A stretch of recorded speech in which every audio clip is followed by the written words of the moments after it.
Hello, I'm Troy Abels from Hanford, California, and you are listening to Gospel Tangents. The best source for Mormon history, science, and theology. I'm Rick Pratt. Orson Pratt is the less famous younger brother of Apostle Parley P Pratt. Most people aren't aware of the amazing contributions Orson made to church history that have continued to affect the modern LDS Church. In our next conversation with Dr. Casey Griffiths, we'll talk about some of Orson's accomplishments, from the first vision to polygamy to blacks in the priesthood. So it's a conversation you won't want to miss. And oh, by the way, I'm going to be giving away a free copy of 50 Relics of the Restoration.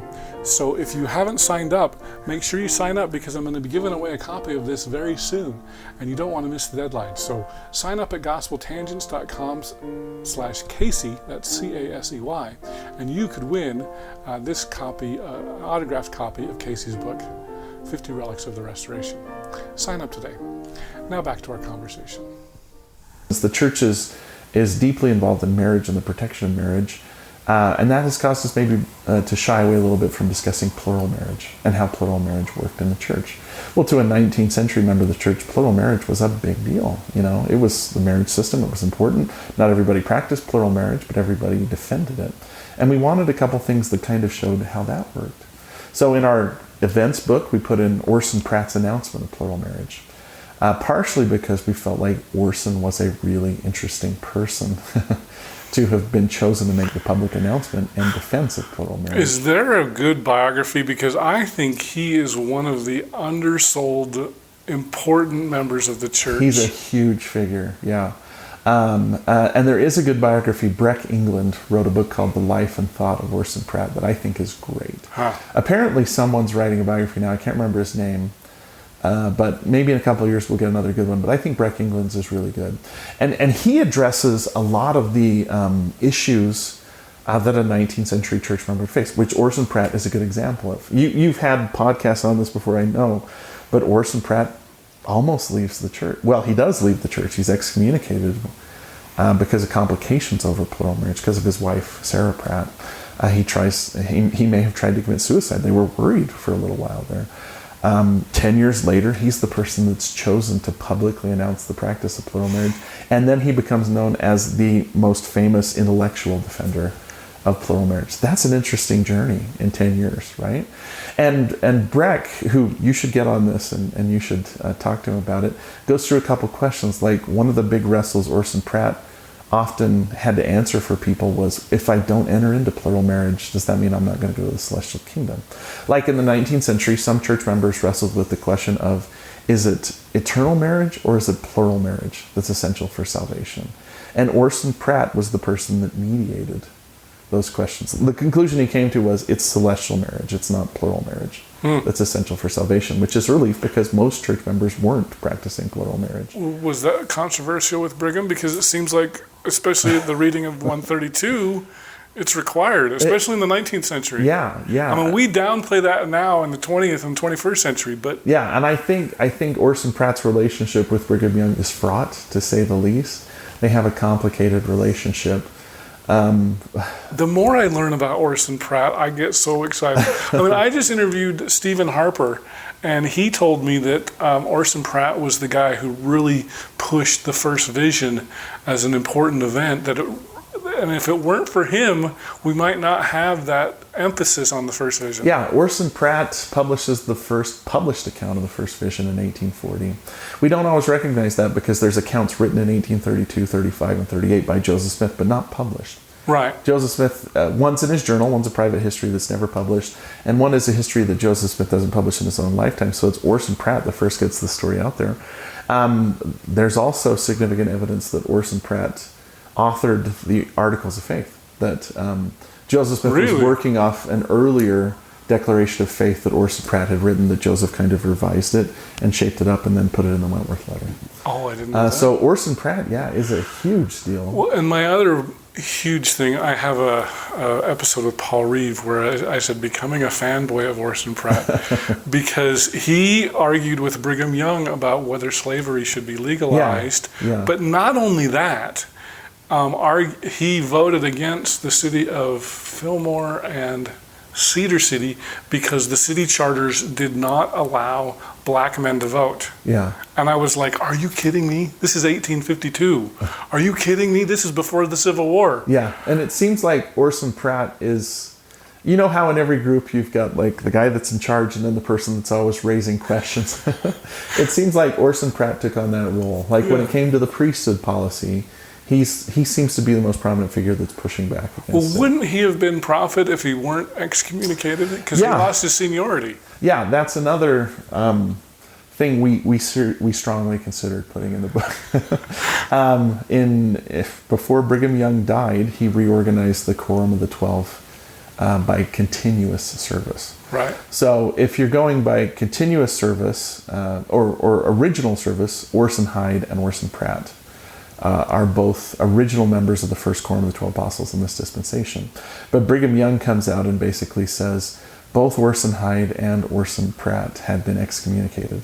That reset their term of service in the Quorum of the 12, and that functionally moved John Taylor up to it. So if not, I think Orson Hyde would have been president of the church, and possibly Orson Pratt, but that's not the way it worked out. So again, another facet of complexity is to see that the Quorum of the 12, the First Presidency, weren't always unilateral in what they were doing.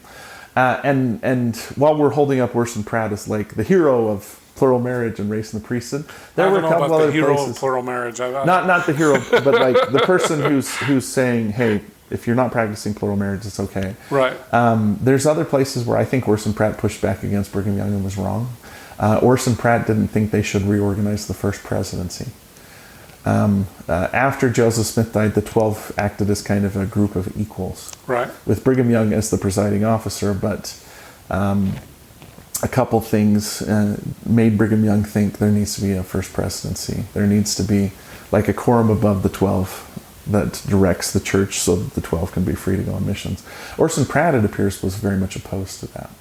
And I do think that would have been a mistake. So, but I mean, when it comes down to even simple things, the verses that are in the Book of Mormon were set by Orson Pratt. He's the person that divides the Doctrine and Covenants and labels sections, put verses in. There's 26 sections of the Doctrine and Covenants that are added by Orson Pratt under Brigham Young's direction, but Orson Pratt's the person that does it. That was in the 1876? 1876, yeah. And there's another wrinkle there too, is a lot of those sections were added to emphasize the importance of priesthood keys. What's happening in 1876? The reorganized church, the Community of Christ, is coming into its own and claiming that they have leadership. And Brigham Young's counterclaim is, you don't, because you don't have keys. So for instance, in the Community of Christ Doctrine and Covenants, there's no section 110, where Jesus appears in the Kirtland Temple. There's no section 13, where John the Baptist gives the keys of the lesser priesthood to Joseph and Oliver Cowdery. Those sections were placed in there by Orson Pratt under the direction of Brigham Young to place into the scriptural narrative and the canonical narrative the idea that keys were being put in place all along. Other sections like section 121, which is the section all my students love the most and want to write about, were placed in there by Orson Pratt. Orson Pratt went back and selected the most consequential parts of the letter Joseph Smith wrote to the church from Liberty Jail, and it became canonized. And so we can't really underestimate how important even a lesser known figure like Orson Pratt was. Well, Orson and Parley were brothers, and weren't they both going to become a Baptist preacher? Were they trained to be Baptist preachers? They do have, well, Parley is a preacher. You know, he's out teaching the gospel and even has the idea that the Native Americans are Israelites before the Book of Mormon is published. And Parley's the person that converts Orson. And yeah, somebody needs to write a good book about Orson and Parley Pratt and how they're the kind of, I like to think of Parley as the poetic, founder of the Restoration, and Orson is the logical, rational founder of the Restoration. But that one is this lofty, great writer who puts everything in verse and prose, and Orson's interested in like the numbers and digits. That's probably another reason why you like Orson Pratt, right? He's a mathematician. He is. We tried to put Orson Pratt's telescope into our objects book yeah, as a way of showing how in the 19th century, people like Orson Pratt did not see science as antithetical to religion at all. They saw it as like proof that religion is true. Orson Pratt has an observatory on Temple Square. And isn't there one at Pioneer Village too? Mm-hmm. Yeah, I thought so. Yeah. And I mean, there were polyphilosophical societies founded by leaders of the church where they read the latest scientific papers and discussed all this stuff. Like I said, there's lesser known figures in the church that the deeper you get, the more you realize, hey, Joseph and Brigham are a big deal, but a guy like Orson Pratt, a guy like Reed Smoot are a much bigger deal than we're sometimes giving them credit for. A guy like Joseph Merrill. I've written a biography of Joseph Merrill that's going to come out next year. Nobody knows who he is. We're going to have to get you back on. I'll come back because I can talk for hours about Joseph Merrill. The Merrill Engineering Building, The Merrill Engineering Building. That's at how BYU. people know Or is him. that at Utah?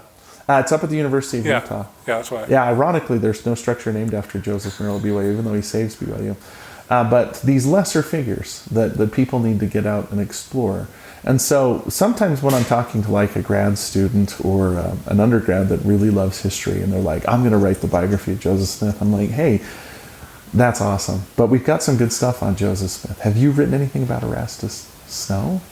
Do you know about Joseph Merrill? Or Richard Lyman is a figure that really fascinates me.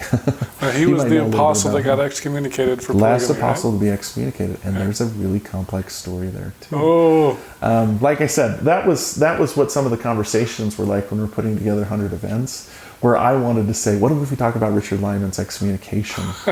And Mary Jane and Susan are pushing back and going, that's not really a big deal in the history of the church. And I was like, yeah, but it's awesome, and I want to. and they're pushing back and saying, like, what about the family proclamation? And I'm pushing back and saying, well, I wanted to put the dedication of the Johannesburg Temple in there. It's the first temple dedicated in an African nation. I thought that was a huge deal. But their counter argument was, well, what about the first temple in an Asian nation? Or the first temple in Australia? Like, are we going to do that for every single continent? And so I had to push back. But I mean, it's just an interesting thought experiment to sit down and say, well, what are the 100 most important things that have happened in the history of the church? And you have to admit that a lot of them didn't happen when Joseph Smith was alive, or even in the 19th century. I hope you enjoyed our conversation with Dr. Casey Griffiths. In our next conversation, Casey is going to do something that few historians like to do: predict the future. Okay, give me your top 5 in the 20th century. Give me your top 5 in the last 20 years. And then at the end of this book, we wrote an epilogue called The Next 100 Events, where we kind of speculated, like, what will the church look like 100 years from now? Thanks for listening. If you'd like to hear the entire interview uncut, sign up at patreon.com/gospeltangents, and for $5 a month, you can hear the entire interview without any interruptions. If you'd like to see the whole video, that's just $8 a month, and you can sign up either at youtube.com/gospeltangents or on our website at gospeltangents.com and click the yellow subscribe button. Or you can go to patreon.com/gospeltangents, and I'll just need to make sure that we're Facebook friends, and I'll add you to our insiders group, and you can see the entire interview uncut. If you'd like to get PDF transcripts of our interviews, those are just $10 a month. And for just $15 a month, I will send you paperback versions of our transcripts as soon as they come out. Or, of course, you can buy them on Amazon as well. Go to Amazon.com and do a search for Gospel Tangents interview, and you can see all of our transcripts there.